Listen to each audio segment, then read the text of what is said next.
অবশেষে আজকে কোচবিহার জেলার ওয়ার্কার এবং হেল্পার পদের লিখিত পরীক্ষার রেজাল্ট প্রকাশ হলো। আমি কিছুক্ষণ আগেই দুটো ভিডিওতে বিষয়টা শেয়ার করেছি এবং যারা পাস করেছো তাদের জন্য কিছু গুরুত্বপূর্ণ তথ্য দেওয়ার চেষ্টা করেছি। এখন যে বিষয়টা হলো যে যারা লিখিত পরীক্ষায় পাস করলে Sitalkuchi, Mathabhanga 1 main, Mathabhanga 1 additional, Mathabhanga 2 main, Mathabhanga 2 additional থেকে যারা পাস করলে এবং দু একদিনের মধ্যে দিনহাটা মেইন বা অ্যাডিশনাল যে প্রজেক্ট দুটোর রেজাল্ট আজকে প্রকাশ হয়নি সেটাও প্রকাশ হয়ে যাবে। তো যারা লিখিত পরীক্ষায় পাস করলে তোমরা জানো যে তোমাদের ইন্টারভিউ মোটামুটি 14 দিন ধরে রাখতে পারো, আজকের ডেট থেকে 14 দিন পরে তোমাদের ইন্টারভিউ শুরু হবে। ঠিক আছে, 14 বা 16 যাই হোক, মোটামুটি 14-16 দিন তোমরা ধরে চলতে পারো, তারপরে তোমাদের ইন্টারভিউ শুরু হবে। এখন এই ইন্টারভিউয়ের জন্য তোমরা কী কী বিষয়ে পড়বে সেটা যদি জানতে চাও তাহলে হয় তোমাদের ভিডিওটা একটু লম্বা করে দেখতে হবে, আমার কথাগুলো শুনতে হবে যা যা বলছি, অথবা যদি একদম রেডি কন্টেন্ট পেতে চাও তাহলে আমার চ্যানেলেই ভিডিও রয়েছে। তোমাদের এই পশ্চিমবঙ্গে যতগুলো জেলা রয়েছে প্রত্যেকটা জেলার যেখানে যেখানে এখনও পর্যন্ত নিয়োগ হয়েছে বা হবে প্রত্যেকটা জেলার উপরে ভিডিও তৈরি করেছি এবং আগামী দিনেও অনেকগুলো জেলার এখনও বাকি রয়েছে। ইভেন যে জেলাগুলোতে অনেক দিন ধরে পরীক্ষা হয়নি বা অনেক দিন ধরে বিজ্ঞপ্তি বেরোয়নি, 4-5 বছর ধরে নতুন কোনো বিজ্ঞপ্তি বেরোয়নি, যেমন জলপাইগুড়ি সেখানেও বিজ্ঞপ্তি বেরোবে, বীরভূম সেখানেও নতুন বিজ্ঞপ্তি বেরোবে, তারপরে মুর্শিদাবাদেও বিজ্ঞপ্তি বেরোবে, মালদার তো পরীক্ষাটা এখনও হয়নি। তো ব্যাপারটা হলো যে এরপরে উত্তর 24 পরগনার রেজাল্ট বেরোবে, হুগলির লিখিত পরীক্ষার রেজাল্টও বেরোবে এবং বীরভূমের হেল্পার পদের সম্পূর্ণ রেজাল্ট এখনও প্রকাশিত হয়নি। তো আমি বলেছি যে ক্যান্ডিডেটদের যে সেটা তো তারা ওয়েবসাইটে দেয় না, তো সেজন্য সিডিপি অফিসে গিয়ে খোঁজ করতে বলেছি। তো তারপরে জানি না ক্যান্ডিডেটরা গিয়েছে কিনা। এবং আলিপুরদুয়ার জেলার লিখিত পরীক্ষা, পার্টিকুলার কোনো একটা লিখিত পরীক্ষা 2-1টি ব্লকের ক্ষেত্রে হয়েছিল, সেটার রেজাল্ট প্রকাশ হয়নি। তো দেখো, যারা পাস করে গিয়েছো ইতিমধ্যে, যারা কোচবিহার জেলা থেকে পাস করে গিয়েছো, তোমাদের মাথায় এখন এক তো হচ্ছে প্রচণ্ড হারে একটা উচ্ছ্বাস কাজ করছে, একটা পাস করার আনন্দ কাজ করছে, সাথে আর একটা জিনিস রয়েছে, তোমরা নিশ্চয়ই দেখেছো রেজাল্ট শিটটা, সেখানে কিন্তু ক্যান্ডিডেট যে হারে ক্যান্ডিডেট পাস করেছে আর কি, সকলেই তো চাকরি পাবে না, তোমরা খুব ভালো করে জানো, এটা খুব সত্য, তিক্ত, প্র্যাকটিক্যাল কথা। প্রতি 10 জনে 2 জন চাকরি পাবে বা কোথাও হয়তো 3 জন চাকরি পাবে, বাকিরা বাদ পড়বে।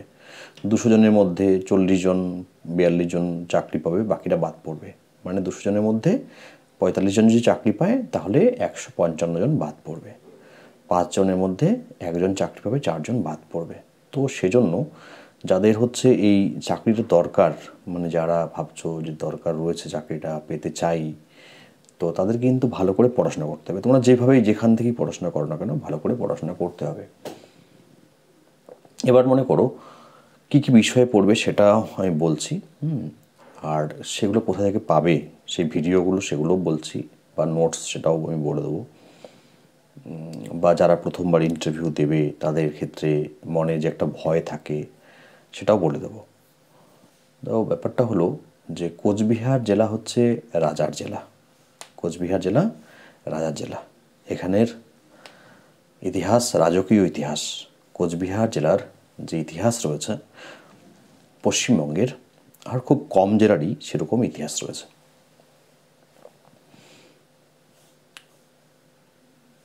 কোচবিহারের সেই রাজপরিবার, রাজবাড়ি থেকেও প্রশ্ন জিজ্ঞেস করা হয়, রাজপরিবার থেকে প্রশ্ন জিজ্ঞেস করা হয়, রাজপরিবার সম্পর্কিত প্রশ্ন জিজ্ঞেস করা হয় ইন্টারভিউতে।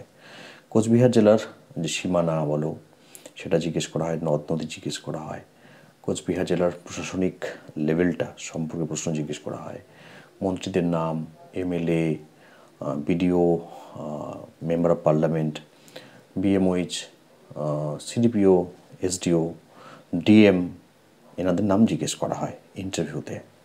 এছাড়া কোচবিহার জেলার এনারা ছাড়াও যারা বিশিষ্ট ব্যক্তি ছিলেন তাদের সম্পর্কে ইন্টারভিউতে জিজ্ঞেস করা হয়েছে। তোমরা জানো কয়েকদিন আগে কোচবিহার জেলাতে ইন্টারভিউ হয়েছিল ফার্স্ট ফেজে অন্যান্য ব্লকগুলোতে।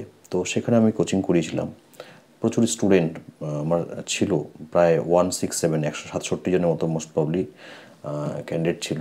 এবং এছাড়াও হচ্ছে যারা ক্লাস করেনি, ক্লাস করেছে, এছাড়াও অনেকেই শুধুমাত্র নোটস নিয়েছিল।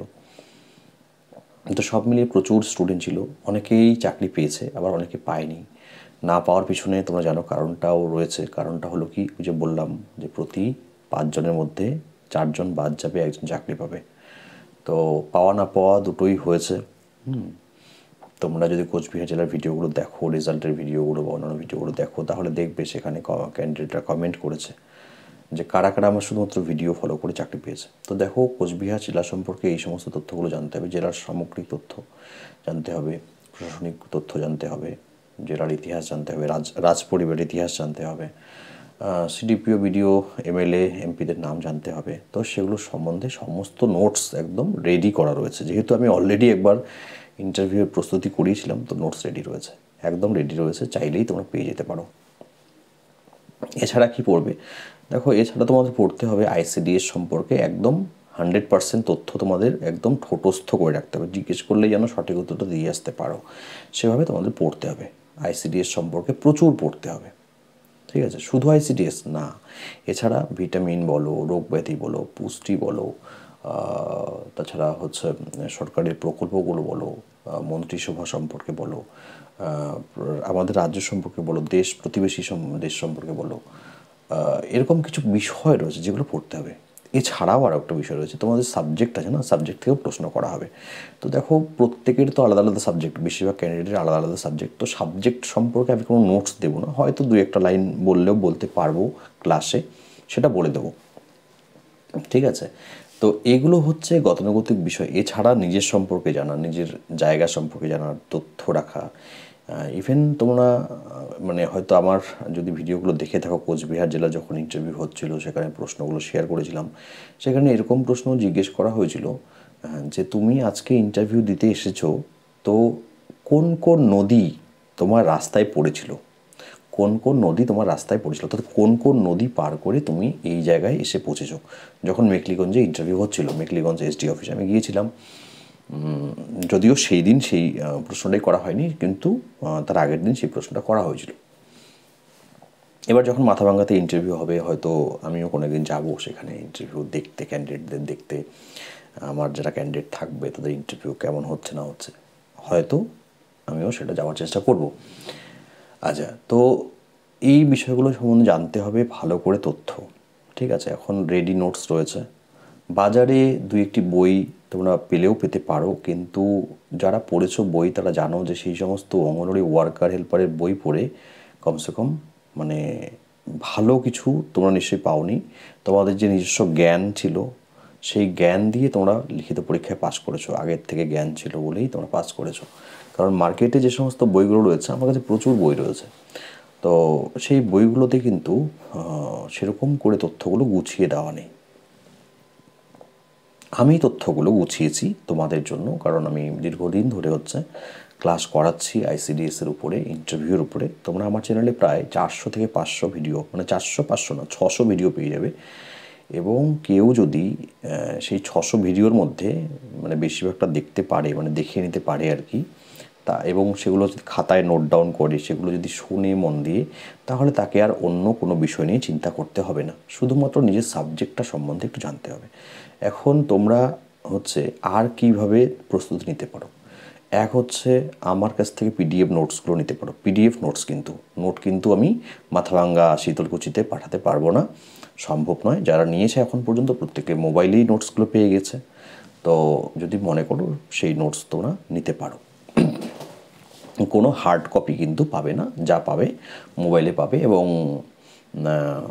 মনে করলে তোমরা সেগুলো প্রিন্ট করে নিতে পারো। কিন্তু একটা কথা প্রথমেই বলে দিই, যারা নোটস কিনবে তারা সেই নোটসগুলো শেয়ার করবে না। শেয়ার এই জন্য করবে না, কারণটা হলো কম্পিটিশানটা তো ভীষণ মানে বড় কম্পিটিশান। তো তুমি যাকে নোটস দিলে সে চাকরি পেয়ে গেল, তুমি চাকরি পেলে না।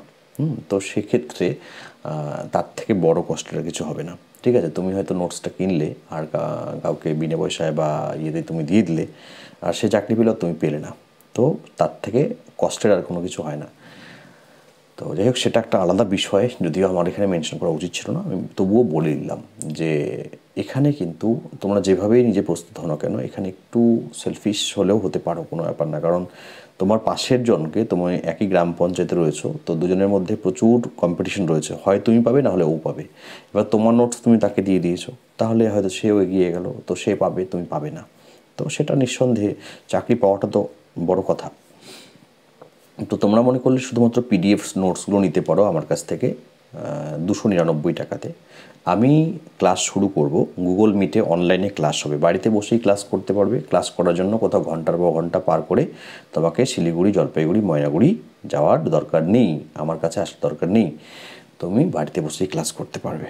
ঠিক আছে, সন্ধ্যাবেলা ক্লাস হবে, সপ্তাহে 3 থেকে 4টা ক্লাস করাবো, এবং ক্লাসগুলো আমি এমন করে করাবো যেন ইন্টারভিউ সম্পর্কে আর কোনো রকম কোনো ভয় ভীতি মনের মধ্যে না থাকে, সেভাবে ক্লাসগুলো করিয়ে দেবো। তো শুধু নোটস নিলে তোমাদের দিতে হবে 299 টাকা। নোটসের সাথে তোমরা যদি গুগল মিটে ক্লাস করতে চাও, তাহলে তার জন্য পে করতে হবে 200 টাকা।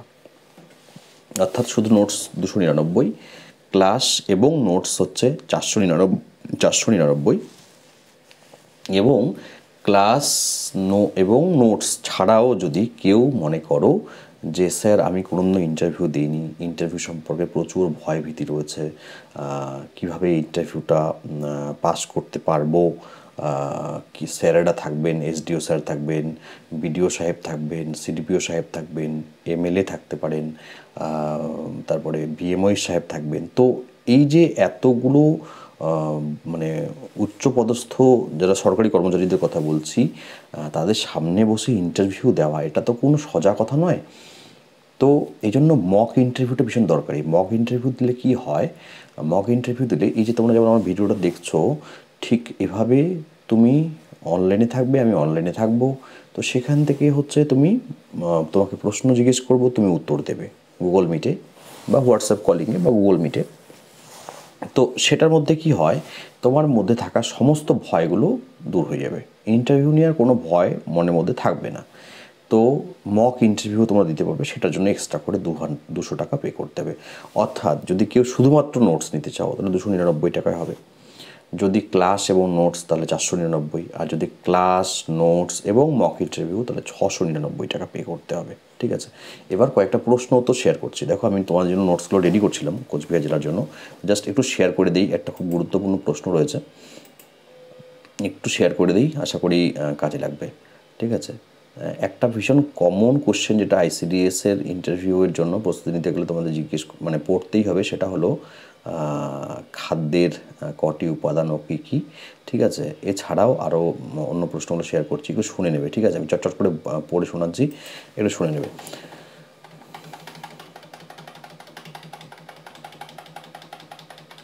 আচ্ছা, তার আগে বলি, পুষ্টির অভাবে কী কী রোগ হয়, অথবা অপুষ্টিজনিত কয়েকটি রোগের নাম বলো। এই প্রশ্নটা ভীষণ কমন একটা প্রশ্ন। ঠিক আছে, যেটা জানতেই হবে। তো দেখো, খাদ্যের বিভিন্ন উপাদান যেমন প্রোটিন, ভিটামিন, খনিজ পদার্থ ইত্যাদির অভাবে মানব শরীরে নানা রকম রোগ ব্যাধি দেখা দেয়। যেমন প্রোটিনের অভাবে হয় কুয়াশিয়কর, প্রোটিন এবং ক্যালোরির অভাবে হয় ম্যারাসমাস। প্রোটিন এবং ক্যালোরির অভাবে কোন রোগ হয়? ম্যারাসমাস। ভিটামিন এর অভাবে কি হয়? রাতকানা। তারপরে হয় জেরপ্থ্যালমিয়া, ক্যারাটোম্যালেসিয়া, অন্ধাত্ব। ঠিক আছে, ব্যাঙের চামড়ার ন্যায় খসখসে চামড়া বা যেটাকে টোট স্কিন বলা হয়, এগুলো হয় ভিটামিন এর অভাবে। অনেকেই প্রশ্ন জিজ্ঞেস করলে শুধু বলে ভিটামিন এর অভাবে রাতকানা রোগ হয়। না, শুধু রাতকানা রোগ হয় না, আরও অন্যান্য অনেকগুলো রোগ হয়। তার মধ্যে কয়েকটি গুরুত্বপূর্ণ হলো জেরপ্থ্যালমিয়া, এটাও চোখের রোগ, ক্যারাটোম্যালেসিয়া চোখের রোগ, বা রাতকানা থেকে পার্মানেন্টলি কেউ অন্ধ হয়ে যেতে পারে, ব্লাইন্ডনেস চলে আসতে পারে। দেন ব্যাঙের চামড়ার ন্যায় খসখসে চামড়া, স্কিনটা ব্যাঙের চামড়ার মতো হবে, যেটাকে টোট স্কিন বলা হয়। ঠিক আছে, এগুলো হয়। ভিটামিন B1 এর অভাবে কী হয়? ভিটামিন B1 এর অভাবে হয় বেরি রোগ।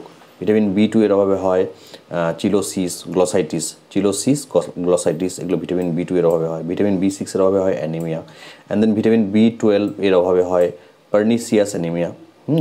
তারপরে ভিটামিন সি এর অভাবে স্কারভি রোগ, ভিটামিন ডি এর অভাবে শিশুদের রিকেট রোগ হয়, প্রাপ্তবয়স্কদের হয় অস্টিওমেলেশিয়া, ভিটামিন কে এর অভাবে হয় রক্তক্ষরণ, অর্থাৎ ভিটামিন কে রক্তদঞ্চনে সহায়তা করে। এছাড়া ফলিক অ্যাসিডের অভাবে কী হয়, মেগালোব্লাস্টিক অ্যানিমিয়া হয়, মেগালোব্লাস্টিক অ্যানিমিয়া, ঠিক আছে, এগুলো নোটস রেডি আছে একদম। দেন ক্যালসিয়ামের অভাবে হয় রিকেট রোগ, লৌহ বা আয়রনের অভাবে হয় হাইপোক্রমিক অ্যানিমিয়া বা রক্ত স্বল্পতা, ঠিক আছে। আয়োডিনের অভাবে কী হয়, আয়োডিনের অভাবে গয়টার রোগ হয় এবং ফসফরাসের অভাবে হয় অস্থি গঠনের সমস্যা, ঠিক আছে। ইত্যাদি সমস্যাগুলো হয় কিসের, এগুলো কি বললাম, এগুলো হচ্ছে যদি জিজ্ঞেস করা হয় যে অপুষ্টিজনিত কয়েকটি রোগের নাম করো বা পুষ্টির অভাবে কী কী রোগ হয়, তাহলে এভাবে কিন্তু গুছিয়ে বলতে হবে। খাদ্যের 6টি উপাদান কী কী, 1 হচ্ছে কার্বোহাইড্রেট বা শর্করা, 2 হলো প্রোটিন, 3 হলো লিপিড বা ফ্যাট, 4 হলো ভিটামিন, 5 হলো খনিজ পদার্থ বা মিনারেলস এবং 6 হলো জল, ঠিক আছে। এবং হচ্ছে এইখানে আরেকটা গুরুত্বপূর্ণ প্রশ্ন রয়েছে যে একজন প্রাপ্তবয়স্ক, ঠিক আছে, প্রাপ্তবয়স্ক মানুষের দৈনিক কত ক্যালোরি তাপশক্তির প্রয়োজন, ঠিক আছে। তো এখন প্রাপ্তবয়স্ক মানুষের মধ্যে কিছু মানুষ থাকে অল্প পরিশ্রমী, কিছু মানুষ থাকে মাঝারি পরিশ্রমী, কিছু থাকে কঠোর পরিশ্রমী, ঠিক আছে। তো এক একজনের ক্ষেত্রে এক রকম তাপশক্তির প্রয়োজন হবে। তো যদি একজন প্রাপ্তবয়স্ক অল্প পরিশ্রমী মানুষের জন্য ডেইলি 2320 কিলো ক্যালোরি তাপশক্তি প্রয়োজন হয়, ঠিক আছে। এছাড়া প্রোটিন হচ্ছে 60 গ্রাম এবং ফ্যাট 25 মিলিগ্রাম পার ডে প্রয়োজন। তো এছাড়াও আরেকটা যেটা খুব বাকিগুলো রয়েছে, যেমন মাঝারি পরিশ্রমীদের কতটা দরকার হয়। আর একটা হচ্ছে কি গর্ভবতী মহিলা, ঠিক আছে। তো গর্ভবতী এমনি মহিলাদের যা তাপশক্তির প্রয়োজন ডেইলি, তার থেকে গর্ভবতী মহিলাদের এক্সট্রা 350 কিলো ক্যালোরি তাপশক্তির প্রয়োজন হয়, ঠিক আছে। যেমন একজন মাঝারি পরিশ্রমের মহিলাদের হচ্ছে কত লাগে, 2230 ক্যালোরি লাগে। তো একজন মাঝারি পরিশ্রমের মহিলা যদি গর্ভবতী হয় তাহলে তার লাগবে কতটা, 2230 প্লাস 350, ঠিক আছে। তো 2580 প্রায়, ঠিক আছে, এত কিলো ক্যালোরি তাপশক্তির প্রয়োজন হবে। তো এভাবে হচ্ছে নোটসগুলো রেডি করা আছে, এতটা তোমাদের জন্য আমি পরিশ্রম করেছি যে এই নোটসগুলো যদি তোমরা একবার পড়ো তাহলে আইসিডিএস নিয়ে, রোগব্যাধি নিয়ে, ভিটামিন নিয়ে, প্রোটিন নিয়ে, পুষ্টি নিয়ে, সরকারি প্রকল্প নিয়ে, বিভিন্ন রকম ফুল ফর্ম নিয়ে, তোমাদের জেলা সম্পর্কে তথ্য নিয়ে, রাজ্যের মন্ত্রীদের সম্পর্কে তথ্য নিয়ে, সিডিপিওদের নাম নিয়ে কোনো সমস্যা আর থাকবে না, এইটুকু গ্যারান্টি, ঠিক আছে। এখন কীভাবে তোমরা আমার সঙ্গে যোগাযোগ করবে, তোমরা আমার প্রিভিয়াস ভিডিওতে আমার হোয়াটসঅ্যাপ নাম্বার পেয়ে যাবে, আমি নাম্বারটা বলে দিচ্ছি। আমার হোয়াটসঅ্যাপ নাম্বার, শুধুমাত্র হোয়াটসঅ্যাপ করবে, হোয়াটসঅ্যাপে কল করো না, বা ওই নাম্বারটাতে ফোন করলেও ফোনটা আমার কাছে আসবে না, ফোনটা ডাইভার্ট করা থাকে, কারণ প্রচুর ফোন আসে, সেই জন্য ফোনটা ডাইভার্ট করা থাকে, ঠিক আছে। শুধুমাত্র হোয়াটসঅ্যাপে মেসেজ করবে, নাম্বারটা সেভ করে হোয়াটসঅ্যাপে আমাকে মেসেজ করবে 9641015588, 9641015588, এই নাম্বারটাতে হচ্ছে তোমরা আমাকে মেসেজ করবে যদি নোটস প্রয়োজন হয়, যদি ক্লাসে ভর্তি হতে চাও, অথবা যদি নোটস, ক্লাস, মক ইন্টারভিউ সব প্রয়োজন হয়, আমাকে দ্রুত যোগাযোগ করো, ঠিক আছে, দ্রুত যোগাযোগ করো, কারণ যত পরে যোগাযোগ করবে তত পিছিয়ে পড়বে। যারা প্রথম থেকে যোগাযোগ করবে তাদের আমি 100% গ্যারেন্টি দিচ্ছি যে তাদের ইন্টারভিউ ভালো করার দায়িত্ব আমার, ঠিক আছে। তো অবশ্যই তোমরা আমাকে হোয়াটসঅ্যাপে যোগাযোগ করো 9641015588 নাম্বারে, ঠিক আছে। শুধুমাত্র হোয়াটসঅ্যাপে মেসেজ করবে, আমাকে ভিডিও কল, অডিও কল করো না, বা আমাকে এমনি ফোন করলেও আসবে না, শুধুমাত্র টেক্সট মেসেজ করবে হোয়াটসঅ্যাপে, তাহলে উত্তর পাবে এবং তোমার সমস্যার সমাধান হবে, ঠিক আছে। তো এই হলো কয়েকটা প্রশ্ন উত্তর এবং কতগুলো তোমাদের জন্য সাজেশন, এবং তোমরা এটুকু মাথায় রেখো যে দ্রুত তোমাদের ইন্টারভিউয়ের লিস্ট প্রকাশিত হবে এবং সেই হিসেবে তোমাদের ইন্টারভিউ দিতে হবে, এবং কী কী ডকুমেন্ট প্রয়োজন সেটাও আমি আরেকটা ভিডিওতে তোমাদের সাথে শেয়ার করে দেবো। ধন্যবাদ।